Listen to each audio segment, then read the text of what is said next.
विधानसभा निवडणुकीत लाडक्या बहिणींमुळे राज्यात महायुतीची सत्ता आली। त्या लाडक्या बहिणींची नाराजी आता स्थानिक स्वराज्य संस्थेच्या निवडणुकीत महायुतीला परवडणार नाही। त्यामुळे लाडक्या बहिणींची ई-केवायसीची प्रक्रिया तुर्तास थांबवण्यात आली आहे। ऑक्टोबरचा लाभही पुढील आठवड्यात दिला जाणार आहे।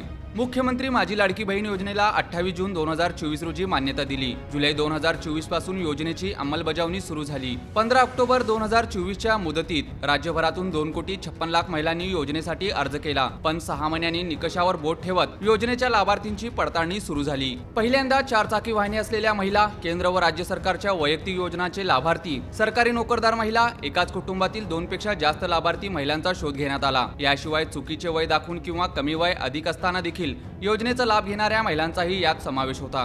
पडताळणीनंतर राज्यातील सुमारे 45 लाख महिलांना लाभ मिळालेला नाही। आता ई-केवायसीतून ज्या लाभार्थी महिलांच्या कुटुंबाचे वार्षिक उत्पन्न 2 लाखापेक्षा जास्त आहेत त्यांचा शोध घेतला जाणार आहे। या निकषानुसार राज्यातील 70 लाखहून अधिक महिला अपात्र ठरतील अशी शक्यता वरिष्ठ अधिकाऱ्यांनी वर्तवली आहे।